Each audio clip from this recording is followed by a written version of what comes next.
Sing a song to the one who's been there every time in life. Sing a song to the one who's forgiven us for whatever.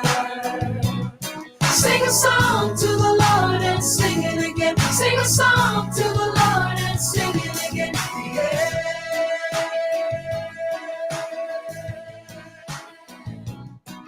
Yeah.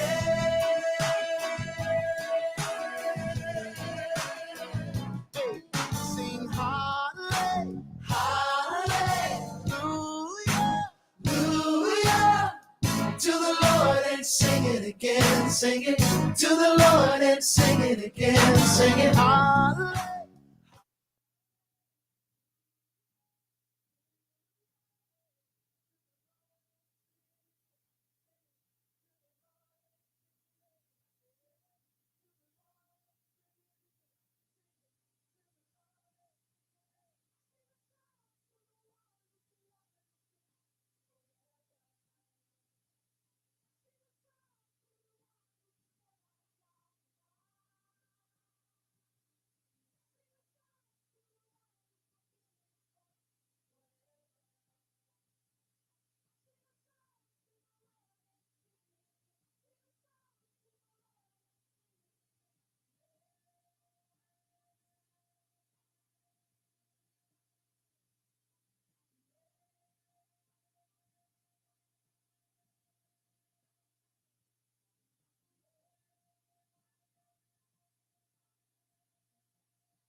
So David,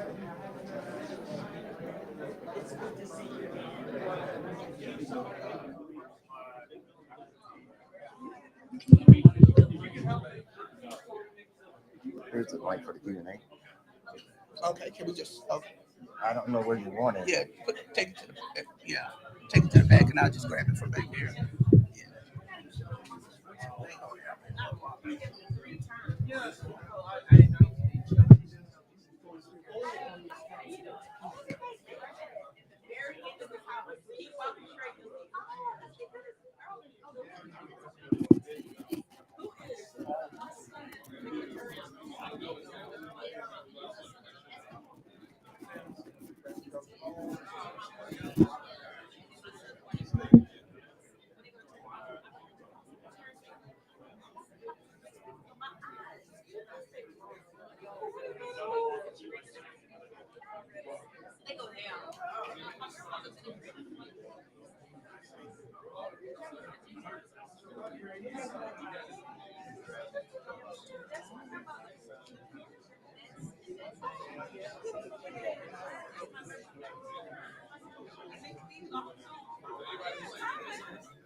Yeah, this one.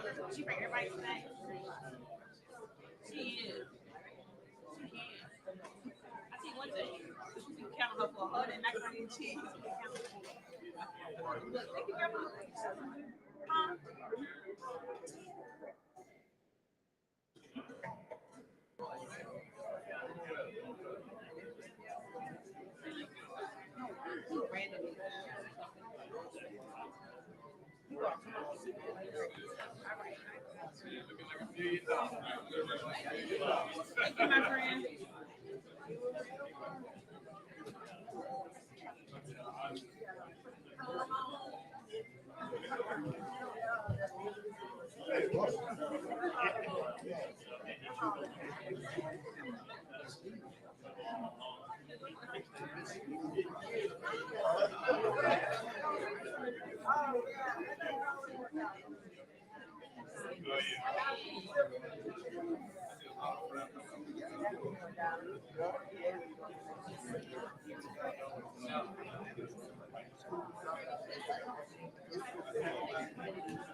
For this, like after we just get back.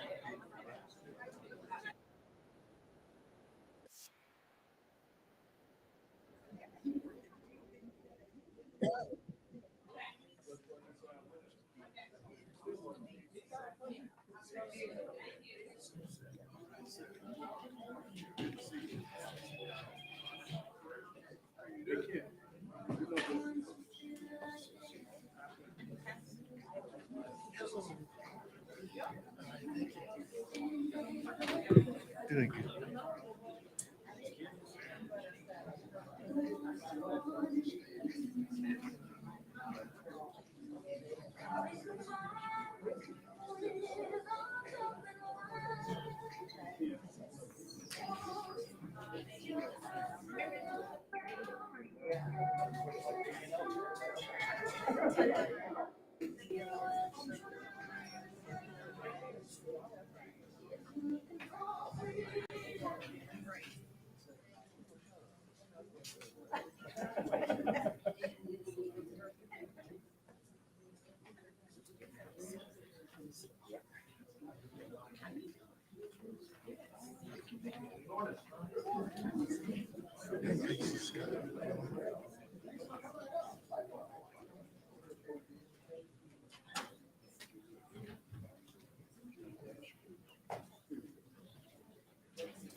Well, good afternoon and welcome.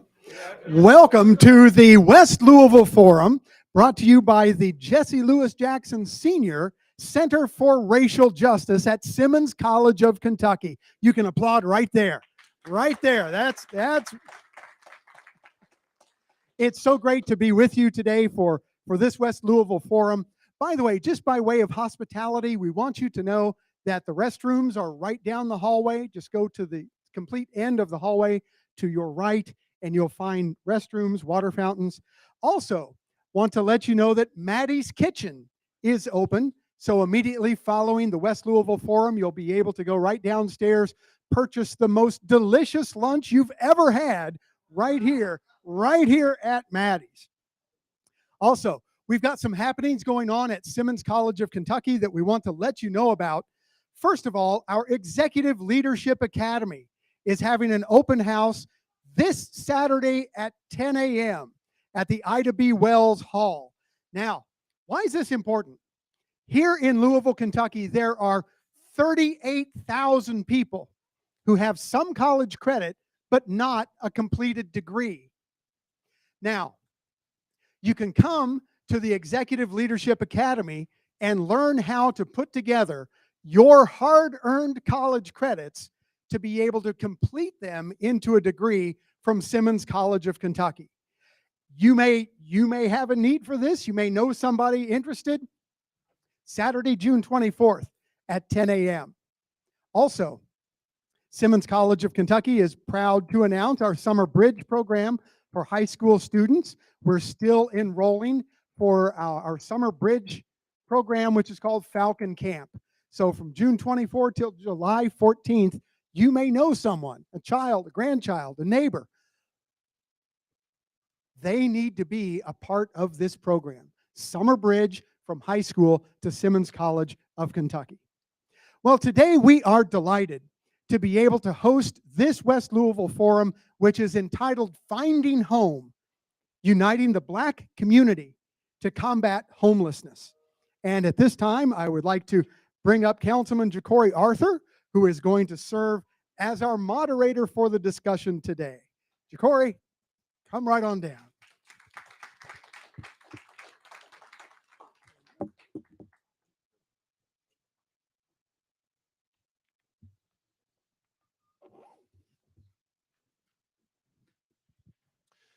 If you can hear me all right, say peace, love, and justice.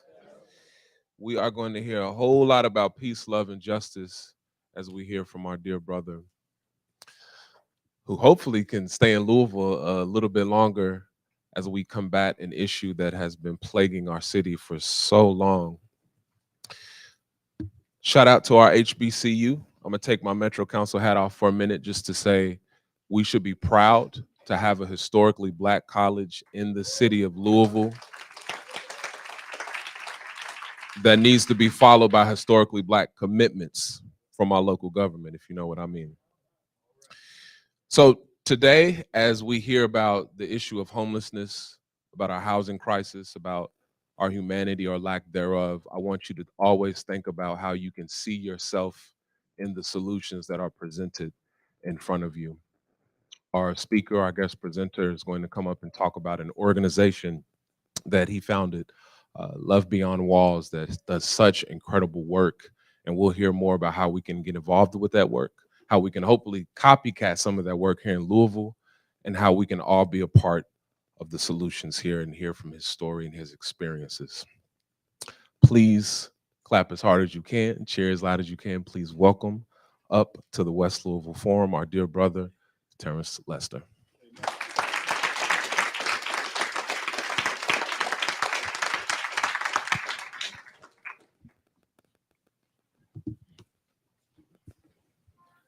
Firstly, I want to give a huge thank you to Dr. Cosby and the West Louisville Forum and Simmons College for having me to participate as a part of this talk and dialogue around the subject of homelessness. Can you all hear me?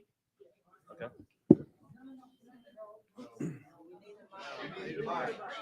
You need the mic? Okay. So I get up this morning around 6 a.m. I'm in a hotel in the heart of Louisville. It's raining outside. And because I want to get up and prepare and reflect on this moment, I go downstairs, I press the button to the elevator, I go down to the bottom floor, and I make my way over to a coffee shop. There around the coffee shop stands a mixture of people. You have white people, you have Asian Americans, you have Latin people, and you have a few Black people. I stood in line and I waited to place my order for a mocha latte because that's what I like with oat milk. The lady comes up to me and she says, "Sir, may I take your order?" Before I could get words out of my mouth, I hear some rumblings over my shoulder. So I turn around and I see a lady who had to be in her mid-60s standing in the middle of the hotel, soaking wet. She was soaking wet because she was unhoused. I look over my left shoulder, and I see a white woman. She walks over to the security guard, whispers something into his ear. He walks over to this middle-aged Black woman and puts her out. It's still raining outside. Here it is, we're about to enjoy our lattes and conversations and chatter are happening right here in the middle of this hotel. But nobody knew her name. Nobody knew her story. Nobody knew her social location. And I sat there with disgust. And I said, ma'am, I don't even want my coffee anymore. Why don't I want my coffee? Because here it is, I'm literally standing in the midst of privilege. I came to this city and I noticed gentrification and I noticed how people were building buildings, but when I talked to the community members, we weren't building people. I stood there in disgust because we don't understand how narrative plays a role in how we see those who are unhoused. We don't understand that people who are unhoused, literally, we see them in the window or a moment of time. We don't understand that they're experiencing homelessness 24 hours in a day. But yet we allow narrative to determine and dictate how we see them and how we show up and how we exclude them from community. And I get tired, sick and tired of people that judge those who are unhoused because we think homelessness is only relegated to a few people standing on a street corner in the heart of a city. Homelessness is a global issue. And the last time I checked, M.L. King said we live in a world house. The world house means that the world is our address. You are our neighbor whether you have an address or not. I've traveled this country and I've talked to politicians and I've talked to council leaders and I've talked to people who have this very skewed perspective of that we need to actually use policy to address the issue of homelessness. And I have to ask myself, and I ask you, where does this narrative come from? Where do I find home when I don't have one? I want us to play this clip because I think it sets us up for this discussion.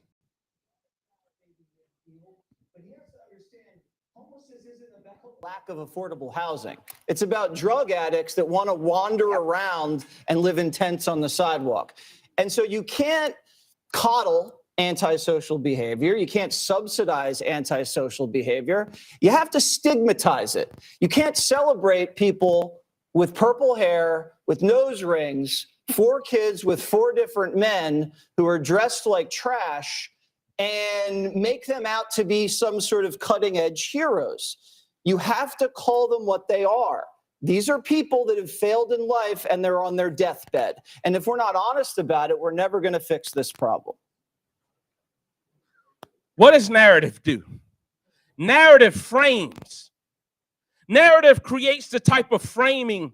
Social and political rhetoric creates the type of framing that when you put on those lenses, you start to see people as being undeserving and unworthy. But let me tell you something. Whenever we start to put on lenses to determine and dictate how our value and worth is in community, then we have done ourselves a disservice because we're trampling on the inherent worth, the value of people who matter. Narrative frames, but not only it frames, it limits. I've been across this country and I've seen people, because we allow narratives to dictate and define people who are unhoused, to limit them, to ultimately discard them. Let me ask you something.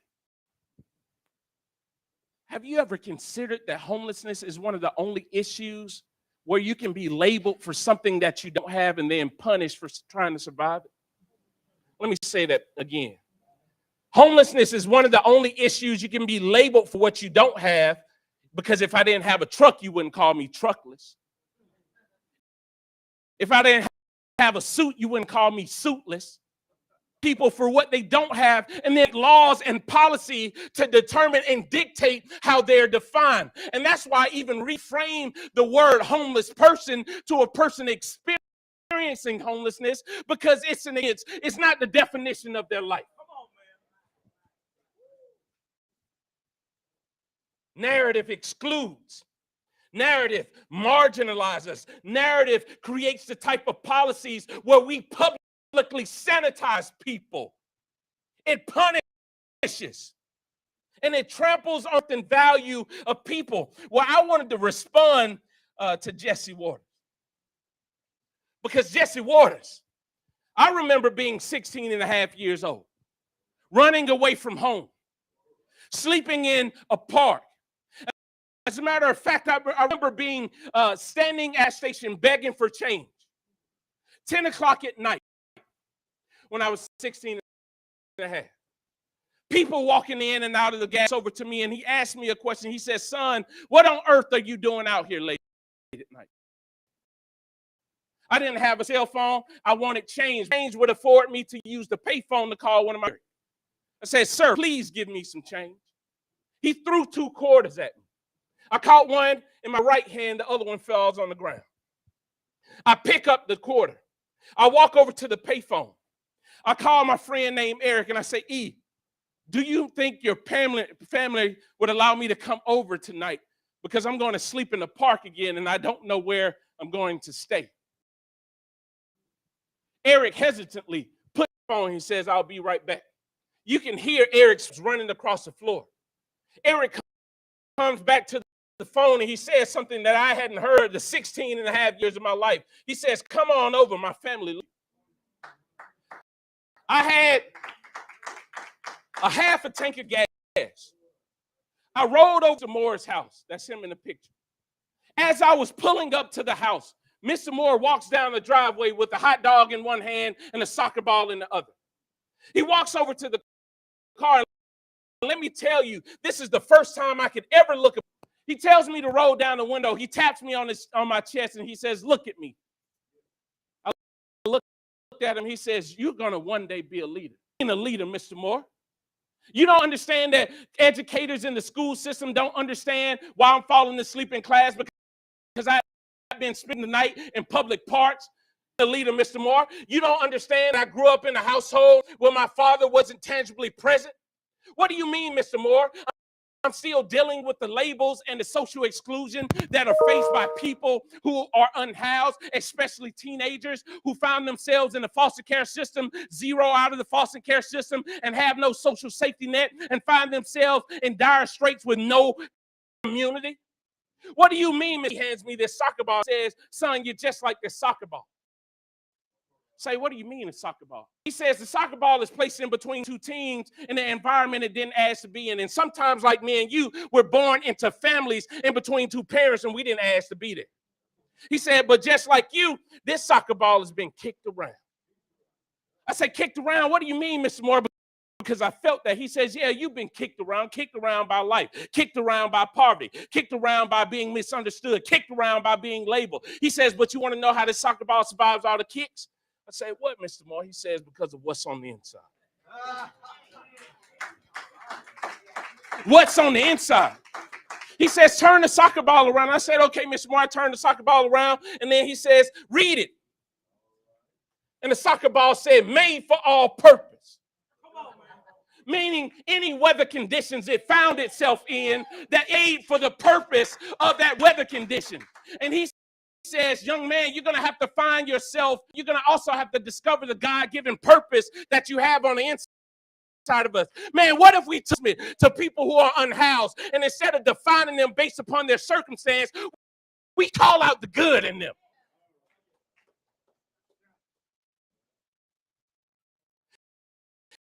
He says, man, you want to know how else the soccer ball?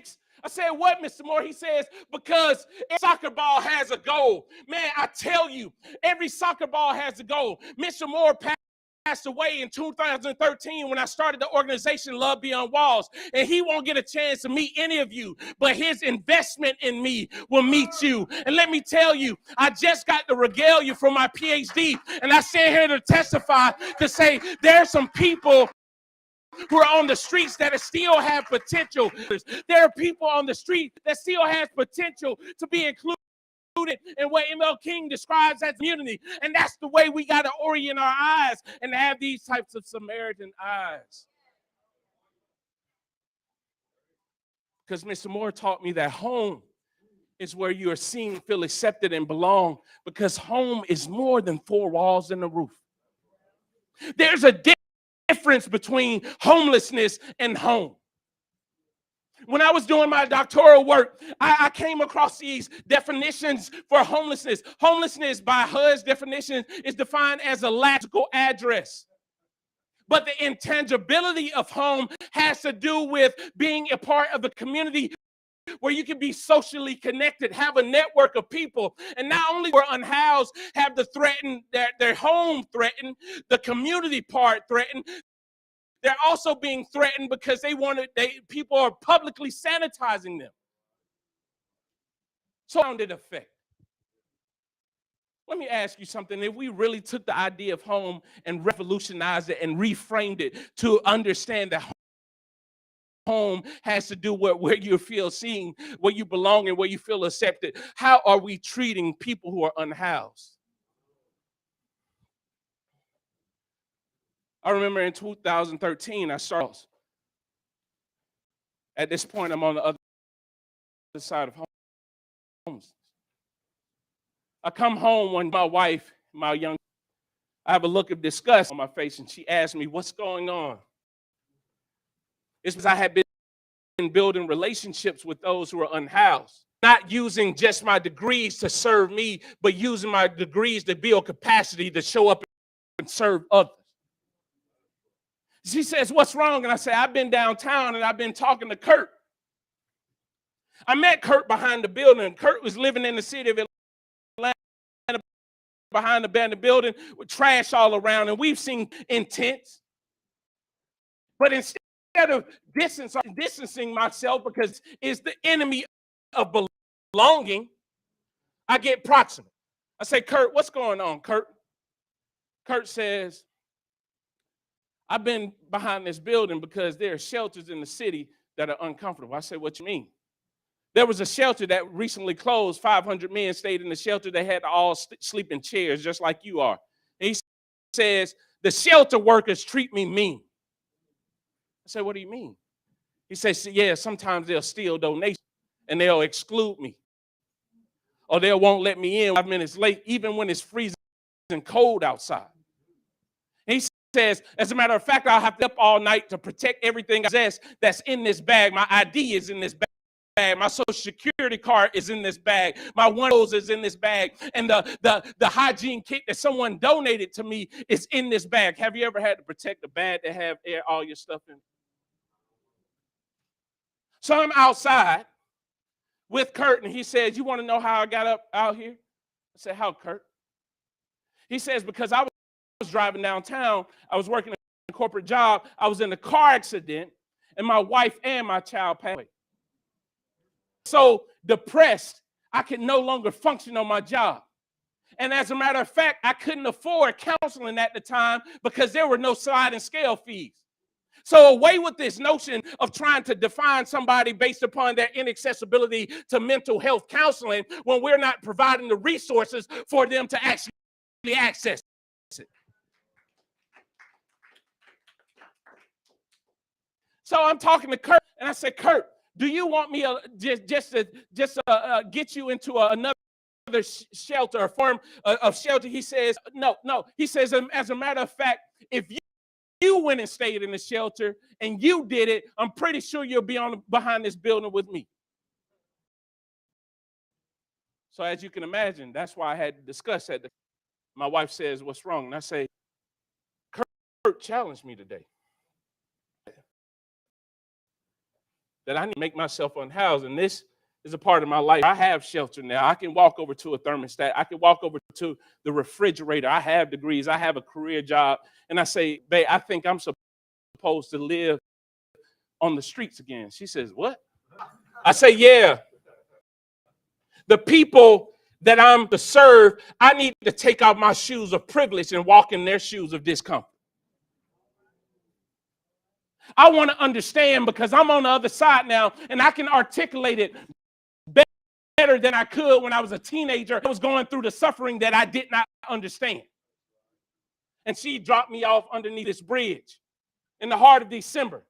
And that's how I started my organization, on a cell phone, using social media to raise awareness and bring awareness to people who don't have the courage to wake up poor every single day, who don't have the courage to know what it feels like to exclude it in a way that marginalizes and tampers with your sense of self-worth. That's why I started the Dignity Museum in 2019. It's the first museum in the United States of America that represents the subject of homelessness out of a shipping container. We have museums for pots and plants and bicycles and hats and collectibles and all of the things, but we don't have a museum that centers the voices of people who have the courage to wake up every single day and not have anywhere to go to. Did you know 70% of people who are unhoused don't even know where it's safe to sleep?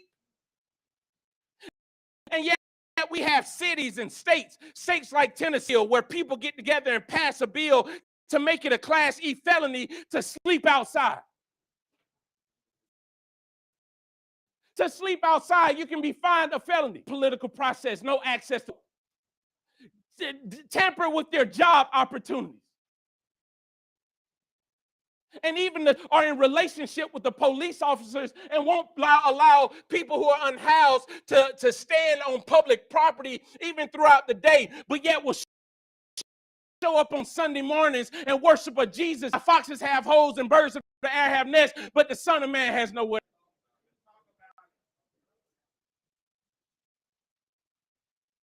And so politicians have come through this museum. People have come to experience, because I believe that education, real education, truth causes repair to happen, but true education causes people to have an opportunity and an invitation to be empathy. To be able to pause your life to see how it is on the other side. Because homelessness is not monolithic. It's a size-fits-all experience of homelessness. And most times, there are three conditions of poverty, as Teresa Gowan defines it. She says there's sin talk, sick talk, and system talk. Sin talk has to do with the moral framework, where we are persons' inability, where they have any character, lazy, they have some sin issue, they have moral failings, just like Jesse Ward tried to use that narrative and rhetoric to person. And then there's sick talk, this idea of maybe they're unstable, they're addicted to drugs. And then there's system, I argue, is Teresa Gowan, where is the worth talk?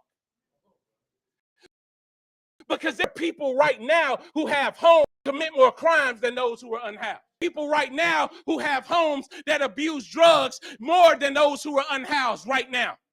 There are people right now who are literally defining a person's experience because they don't have an address, but use mental health counseling themselves, but don't provide the access to mental health counseling for those who are unhoused. Rest in peace, Jordan Neely. Wow. What about the worth talk? Because the enemy of belonging is not exclusion, it's distance. And distance produces stigma and ignorance. I challenge anybody to talk to me about the subject of homelessness and you've never been proximate to those who don't have an address. I challenge anybody to sit down and discuss what it actually feels like when you walk into a hotel and you ask to use the restroom, and instead of you have the police called on you. I challenge anybody to sit with me and talk about COVID-19. Some cities and states, they provide the type of shelter system. Have you ever heard the update of how many people actually passed away who were unhoused from COVID? It was one article online. There are two mass homelessness eras. The one that happens during the Great Depression, as defined by some sociologists and political scientists, and then that happens underneath the Reagan administration with the tax cuts, ability to affordable housing. The problem I have with this, these two homelessness matters, is that it doesn't account for the fact that Black people have been unhoused passage. It doesn't account for the 400 years of enslavement of Africans who built this country, who came from another country, not by their will and their desire, but by force, being uprooted. It doesn't count on the fact that indigenous people taken away from them, and that's the first era of homelessness. And might I, sir? Did you know in 1932 that during the Great Depression, most of the homeless encampments are people who were trying to find access to work and living in encampments because of the Great Depression? Did you also know that at the same time that one of the first protests that the United States were World War I veterans who marched to the White House and said, we want our bonuses? They were called the Bonus Army. Did you understand that the first protests were people who were white for homelessness? Did you also know that it got so violent, they started burning stuff down? And you know what FDR does? He passes a bill. Who benefits from the GI Bill? White soldiers.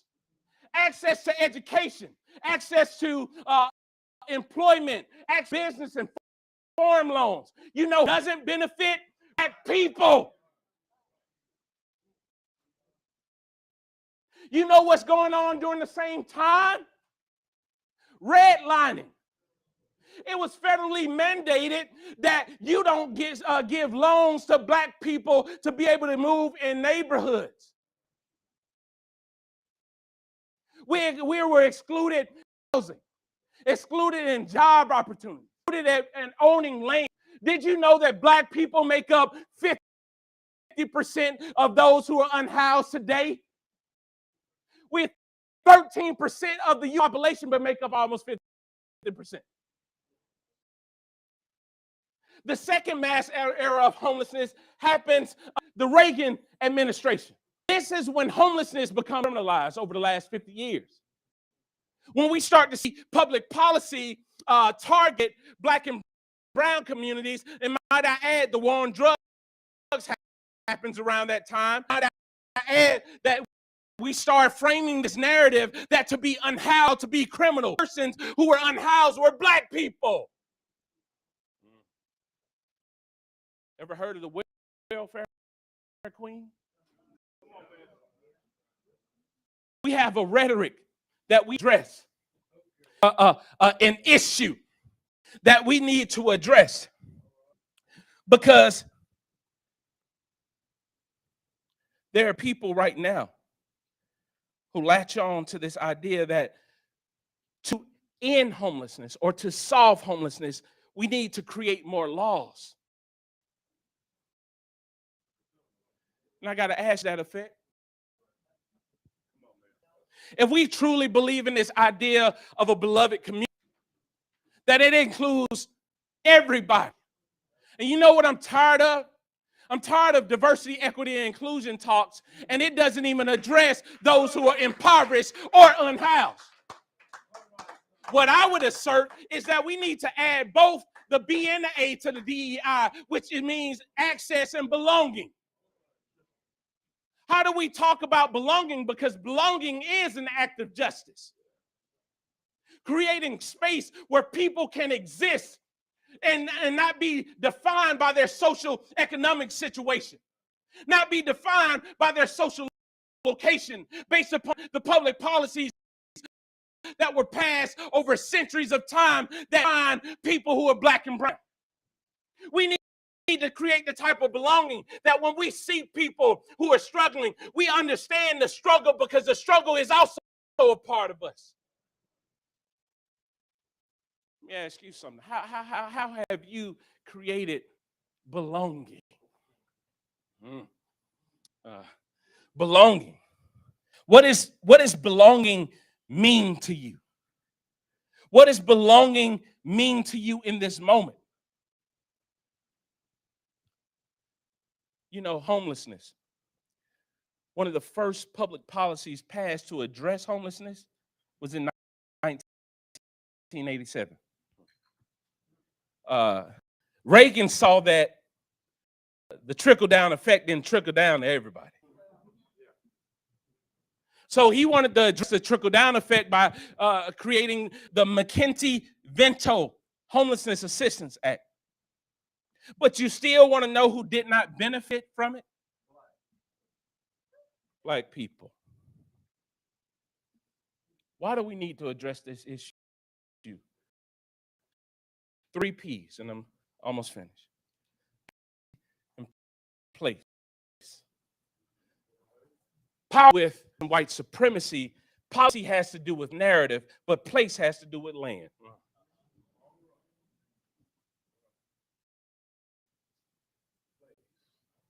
Place has to do with how who is accessing public property, who is accessing public existence, who is accessing the right to be seen, heard, and exist. That has to do with land. So if it ties me because I have no power and I have no power to change the narrative, then you can take my place and replace it with the building because you're rooted in capitalism.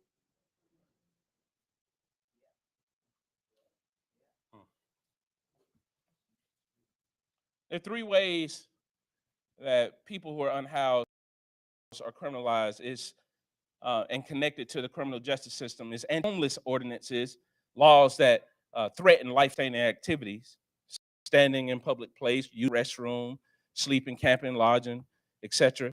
Quality of life ordinances, which is nuanced. We can see a person who has means and resources walking the dog down the street, but if you're unhoused and you have a dog, hey, don't do that behavior. There are cities right now, like cities in North Carolina, where if you have 3 bags or more, you can be cited for a camping violation. In the state, you can't even sleep in your car on public property, even if you have a job, without being given a ticket. I partner with this organization called the Safe Park. You know what they do? You know how they spend their budget? They raise money, rent parking lots, so people who are unhoused, who have jobs, can sleep at night.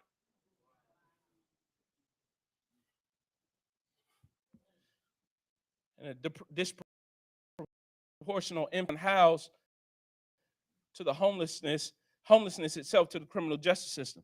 There are 5 periods of homelessness: the vagrant, the poorhouse, the skid row, the deinstitutionalization period, which is the period that we're living right now. And in closing, I want to assert to you that we need to create belonging, because belonging is about value. Belonging is also about visibility, and belonging is about voice. Whose voice is really at the table? As a matter of fact, I say it all the time now, I don't want to be invited to any tables where you want to use my skin as marketing, but not want to hear my voice for truth.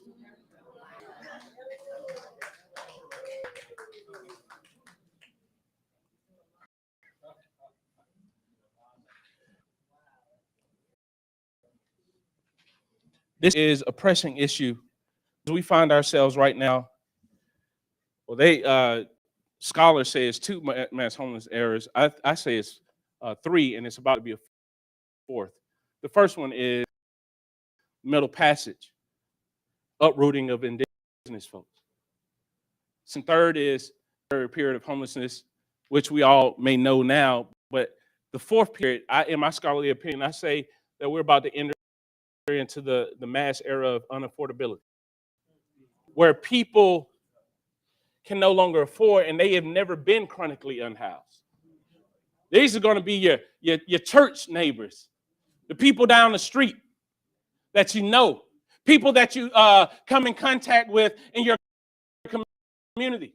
They say by research, homelessness is by 30, 35 to 4% by the end of 2024 based on inaffordability. And we're playing with the word affordability when what we need is people who have access can afford.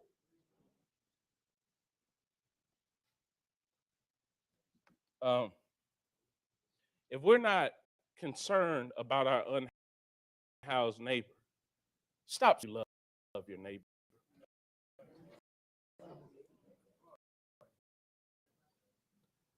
Because your neighbor, and if you love your truly, then you got to love the neighborhood that it emerges from. And then you got to go a step further. Not only love the neighborhood, but you got to be concerned with issues that the neighborhood faces. Thank you.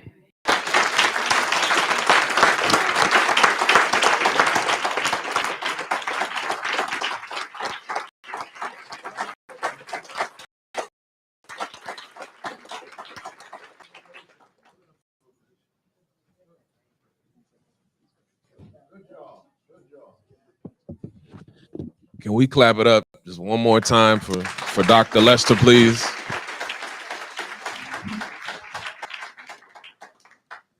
Thank you again for being here. And thank you all for being here. Thank you for watching at home or wherever you are.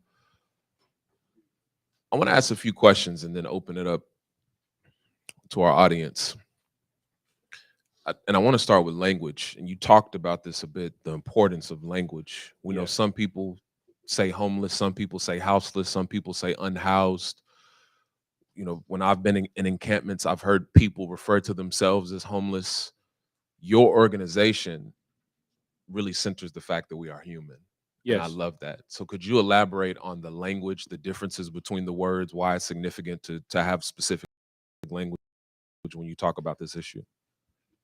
Yeah, because people has weapons. If you weaponize language, then you're using language to find a person's humanity and value. And then you can also use language to limit folks and ultimately displace or discard people. And so I like to say we need to stop treating people as problems and start treating people as people going through problems. Because we can all relate to the distinction of a problematic life. To be alive is to experience trauma, to have breath in your body. And sometimes we use a person's inability to access an address to dictate that something must be different from them and exclude ourselves from the trauma we all experience. So I like to center humanity and personhood. Because when people come to me and they say, oh, well, he's addicted to drugs, or I've seen some people who have access to everything that are stingy and selfish and prideful. As a matter of fact, who was the last person that hurt you in your life? Somebody that has a roof.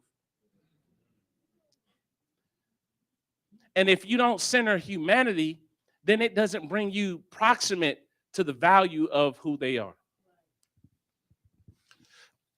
And speaking of narrative, we hear so much judgment about people who are housed, even from other elected officials. I always hear it's like every council meeting is a reset button that's pressed where we hear stereotypes. And my least favorite one is, well, people are unhoused because they have mental health issues. And I always say you get it backwards. We all got mental health issues, but imagine how much worse that is if you are unhoused. Come on. You're not unhoused because you have mental health issues. You have mental health issues because you are unhoused.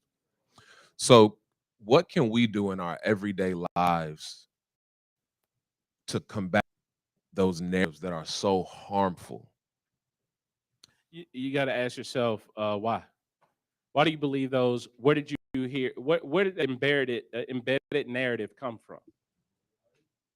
Did it come from imagery? Did it come from social rhetoric, political rhetoric? I was giving a talk at the National Center for Civil and Human Rights, and they asked me something related to homelessness. I said, we need to have cognitive justice. Say, well, what is cognitive justice? You need to get proximate in your mind, not just physical, to understand how a person's actually arrived into the plight. Have you done that historical work, that narrative work, to understand that every single person has their own storyline? And if you place people in broad brush buckets, then you'll believe a narrative that has been embedded in you about every person that you come in contact with that is unhoused. But people arrive in the plight from all different sorts of reasons. There are women right now fleeing domestic violence. As a matter of fact, the largest growing population of people who are unhoused in America are children under the age of 9. Homelessness is a global issue.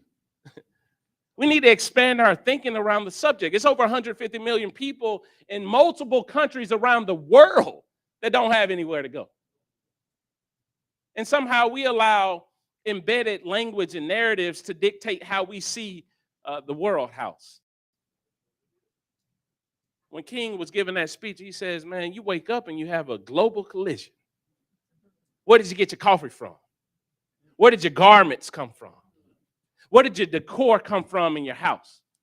Where did your favorite mug come from? He's trying to make you see that we're all interconnected, interrelated, and interdependent of one another. That when I see a person in our community who may be unhoused, I can also see a part of myself, because the real truth is that 700 people die a day, as Reverend William Barber says, not because God called them home, but because they're living in poverty. Come on. Many of us don't understand how close we are to this actual subject itself. Most people don't even have $400 in savings, one paycheck away. I can't tell you the number of times I walked someone unhoused into a coffee shop to buy a cup of coffee just to keep a person warm, and everybody behind the counter in concert started to go upstairs, but yet they're making a minimum wage. Classism. We got to center the humanity. Understand the stories, you know. Personal story. Last year, this time, I couldn't walk. My wife and I had gone out to dinner to celebrate an award that our organization received. I just signed a book deal. I'm speaking everywhere. My calendar is busy. Say that to puff myself up. I say that to give you context as to things can just happen. We leave the restaurant. I ask my wife to drive. I fall asleep in the passenger seat. I wake up on the ground with EMTs running over to my body. I heard one EMT yell out, "Flip him over to see if he's still alive." I black out and I wake up again and I look up at a mangled car. My wife is walking or limping around the car to make it over to my body. I've been ejected from the car. I end up in the hospital. The doctor standing over me say, "We got to perform 2 emergency surgeries because you're about to have damage in your sciatic nerve." I go through 10 hours worth of surgery. I wake up and it's probably going to be a year and a half before you can walk again. Let me pause right here and parenthetically lift up the voices of those who are living on the streets, living with a disability. Don't have access to a wheelchair, a walker, and some of the accessible resources needed. There's just all around this country right now that can't even take in people who are unhoused that are living with a disability. Where do they go if you have one leg, one limb? You can't walk. You can't see. And I found myself in the hospital for a month, uncertain about my future. I provide for my family by movement. And the reality of an ableistic society that we have set up also excludes and marginalizes people who live with a disability. I'll tell you the number of times I walked into a restaurant and had people laugh because I was using the wheelchair. Have people mock me in front of my children because I was learning how to walk again. But oh, let me tell you, if it wasn't for community, I wouldn't be able to stand today. And here's a metaphorical message that people who have been crippled by life, been disabled by political power, who've been disabled by social and political rhetoric, don't we need to crowd around them and help them stand? Life can happen in an instance. And we need to be cognizant of how proximate and close we are to this reality ourselves. And speaking of that, you talked about these eras of homelessness. In 2019, there was something done called the Louisville Housing Needs Assessment. And it showed that Louisville is missing tens of thousands of affordable units of housing. And just to give context to what that means income-wise, people who are making % and below of the income, only half of them can afford their housing. So essentially, the less income that you have, the less likely it is that you can afford your housing. Louisville is close to that cliff already. Are you seeing similar housing gaps, specifically affordable housing gaps across the country? It's happening all because of gentrification. You know, there are people who are buying up properties that don't even live in the city. For what? Profit. You know, like I've traveled to all these different cities and I look at landscape and I go to the people because I want to understand this very thing. Like, for instance, in the city of Nashville, 700 square foot apartment, $2,000. The news reporter who interviewed me about this issue said that he couldn't even stay in the community.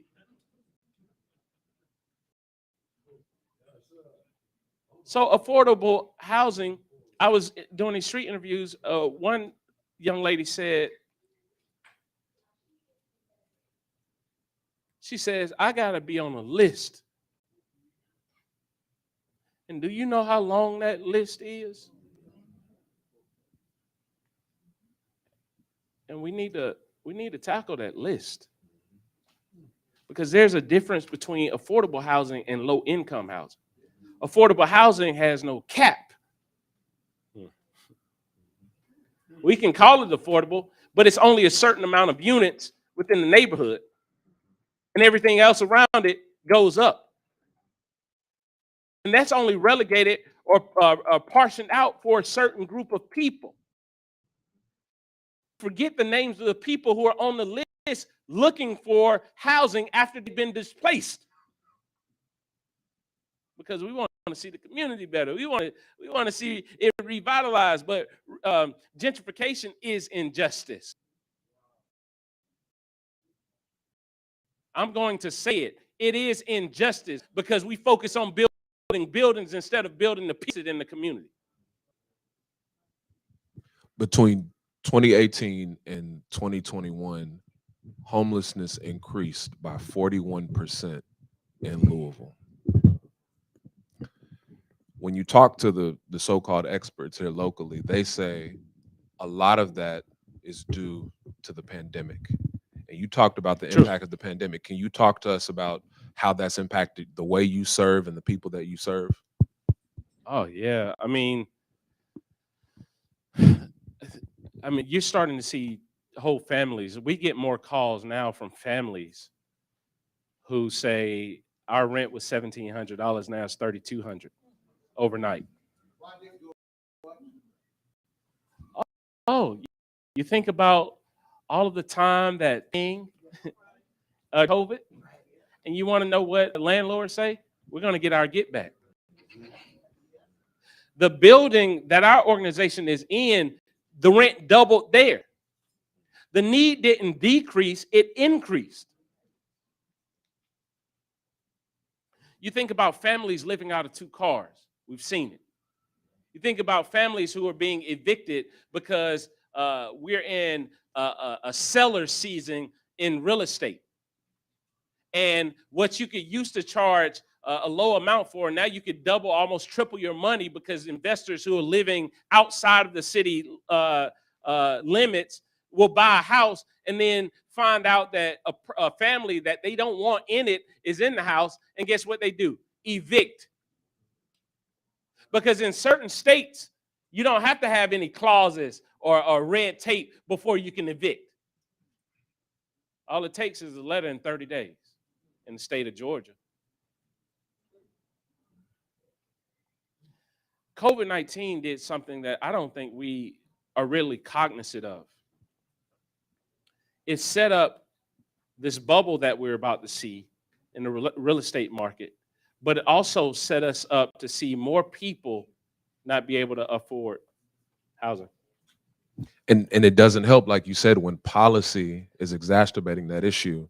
You went to visit Denver, Colorado, and you saw this safe parking lot. Safe parking lot. The safe parking lot. Imagine. In Louisville, just last year, the Metro Council passed an ordinance criminalizing and penalizing people sleeping in cars in public parks. Now, I voted no, and several other colleagues voted no, but overwhelming majority of the council voted yes. And they repeated a lot of those stereotypes that you talked about in that harmful language. You gave it some examples of other harmful legislation you've seen. Talk to us about how policy makes this issue much worse. Policy makes it much worse because it justifies the stigmas. So you mean to tell me that you're going to criminalize somebody who's sleeping out of a car that may, but yet there are 20 plus states that still adhere to the federal minimum wage of $7.25? Come on. Are we really thinking? And most of the people that you're talking about that voted, right, has the pen and the power to write the narrative of something that they've never experienced. Who controls that narrative? First of all, I want to thank God for our councilman. And also a professor at Simmons College of Kentucky.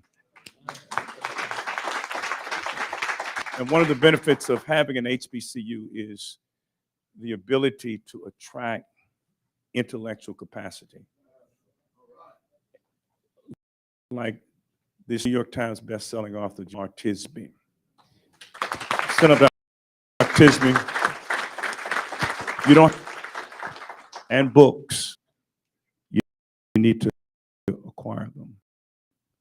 And also my brother, CNN, the foremost on homelessness, especially as it relates to the Black community, who will also become a professor at Simmons College.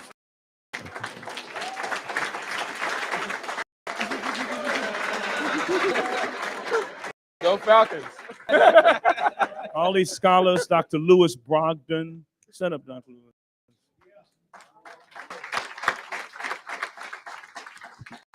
We have some pastors from the National Baptist Convention A who are here. My friend, Dr. John Berry, Dr. Welton Pleasant. I think Dr. Ron Bobo. And Darlene, would you both stand, the former pastor of Bates Memorial Baptist Church? And let me ask you a question, Doc. Where is your granddaughter going to school for your brilliant to study math?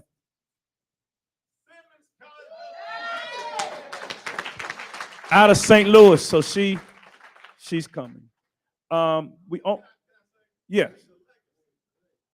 She's a legacy.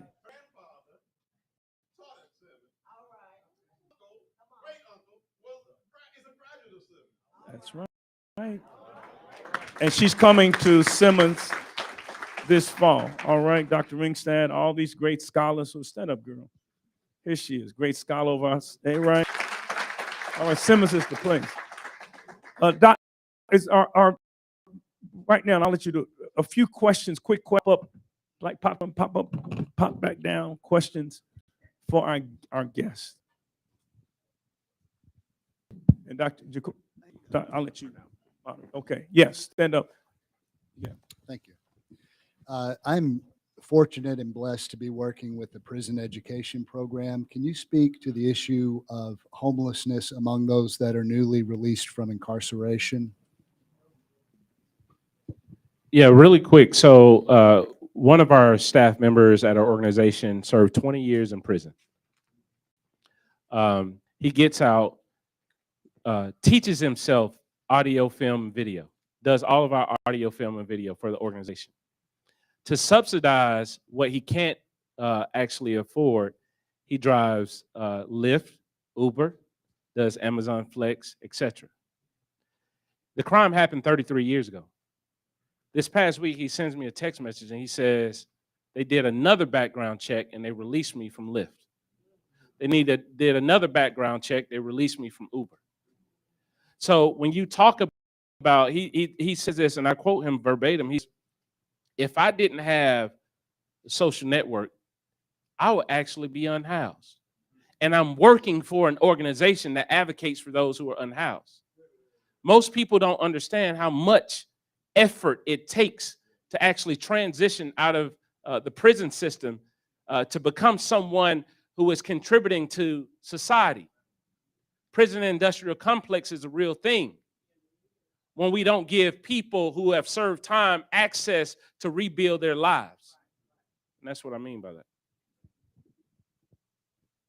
There was a question over my brother. Yeah.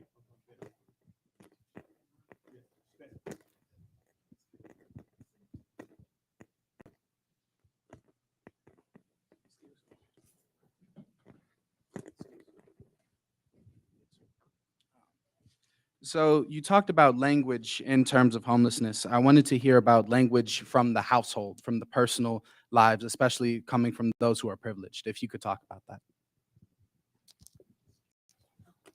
Yeah, I think the answer is in your statement. Privilege itself shouldn't be seen as a threat as long as you're using your privilege to give people space and opportunity and to empower them. Privilege can be a weapon or it can be an opportunity. It's a double-edged sword. It all depends on how you're leveraging your accessibility.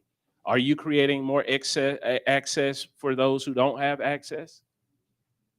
You know, and I think that should be the motivating factor to understand, how am I talking about people who don't have what I have access to? And then reframing your understanding of your privilege to understand, how do I actually leverage this? Because there's some sort of power there that can be shared, that can empower others. When I think of Mr. Moore, he didn't use his privilege to trample on me. He used to call out the best in me. And I wouldn't be sitting here today had not someone understood that.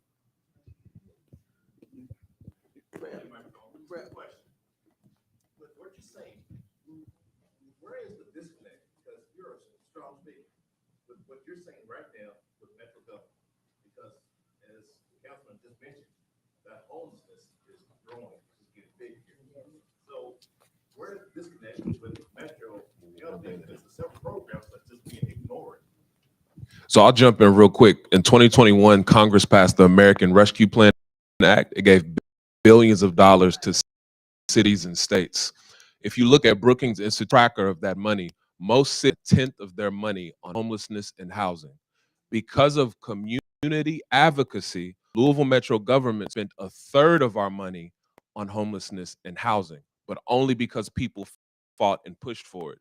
Your organization has templates about how to engage elected officials and how to fight for this issue. Could you just talk a little bit about how people can get involved in that fight? Because we need community. And I'll also add that our office gets inundated with calls from constituents saying, clear this camp.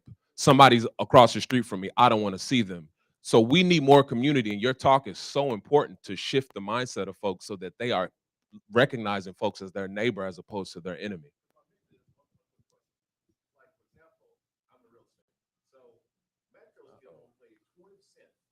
Towards the sales price, counting assistance towards the sales price of houses. But the problem is they cap it at 30%. So there's money being, of course, given to homeowners, but if they're capping it at 30%, it's leaving a whole lot of people unhoused. I have a lady right now that she has 2 kids, like $38,000 a year. She can't even get $165,000 on a house. And the sad thing about this is, her job is to help homeless veterans find housing.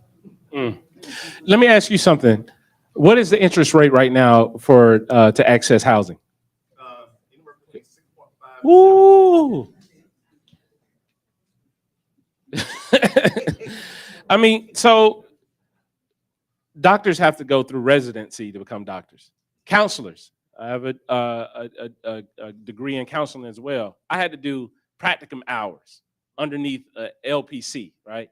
Law enforcement officers, pilots. Would you get on the plane if there is, you know what I mean? But yet, to be a politician, you don't even have to be proximate to the community that you write policies that might harm them.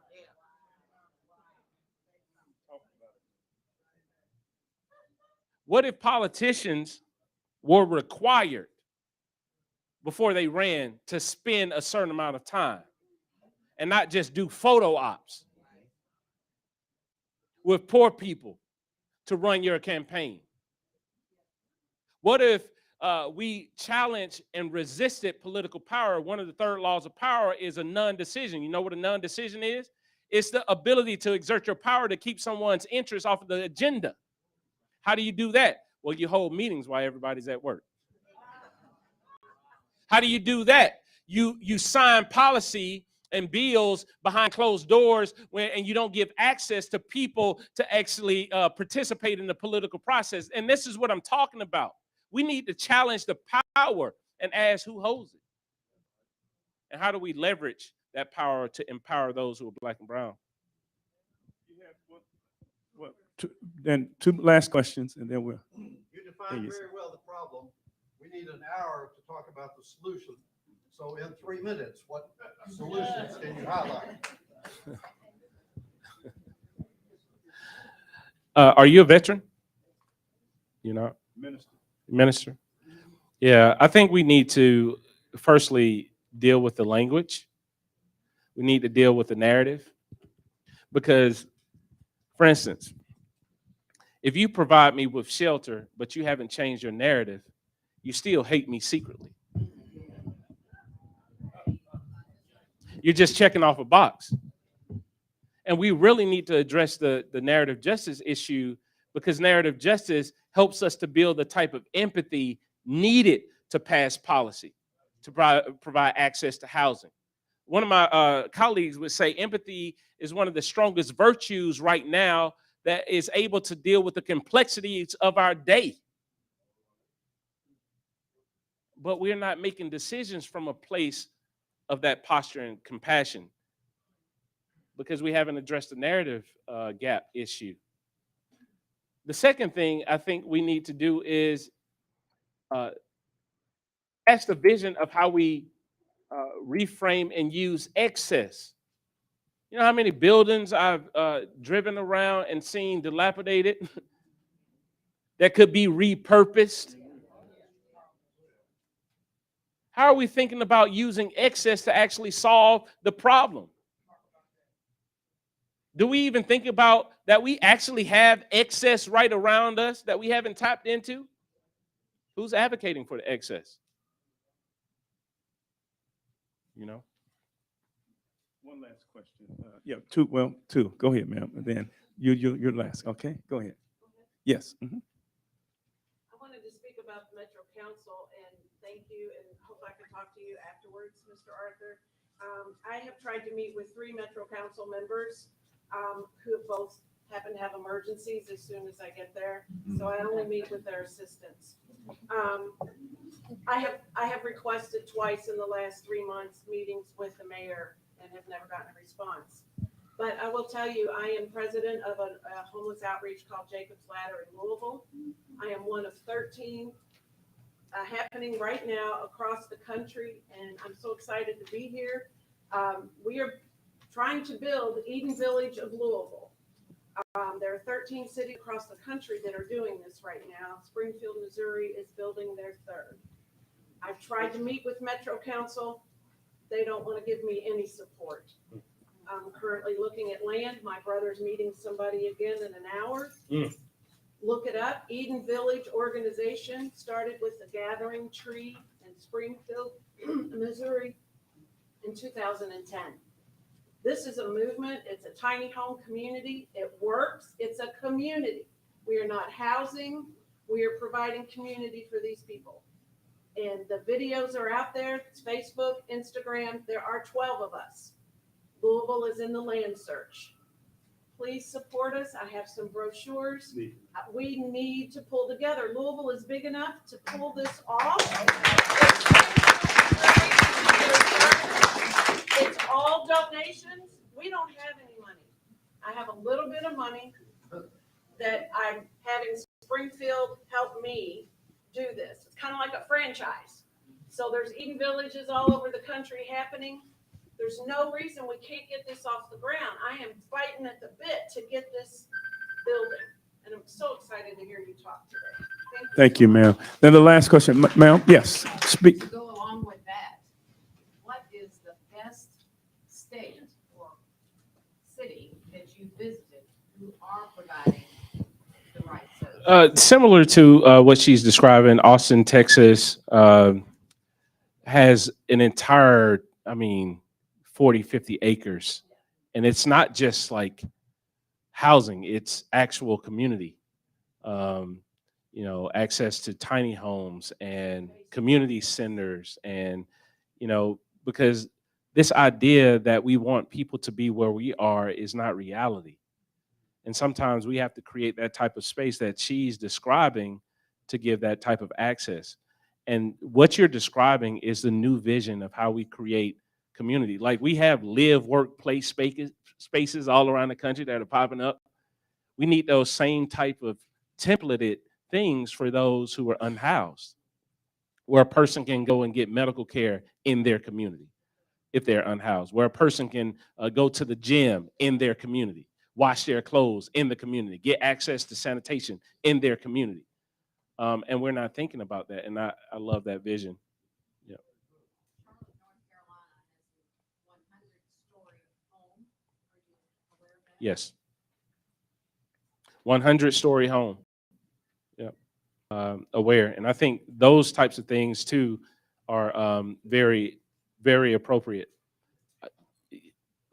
But we also need more land, because it's land that gives us the ability to create these types of visions that you're describing. Let's give them an applause before we dismiss. Dr. Joe Gozas, congratulations. His book on reparations will come out soon.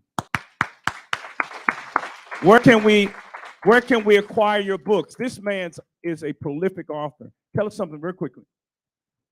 Yeah, I wrote a book called I See You, How Love Opens Our Eyes to Invisible People, 2019. 2021, When We Stand, The Power of Seeking Justice Together. And I just released a book yesterday called All God's Children, How Confronting Buried History Can Build Racial Solidarity. Thank you so very much. Blessings upon you. See you next forum. Is there something they need to fill out? Yes, yes. Mike, very quickly.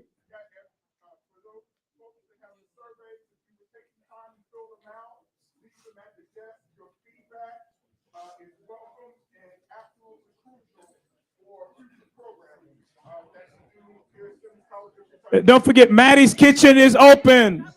Maddie's Kitchen is open.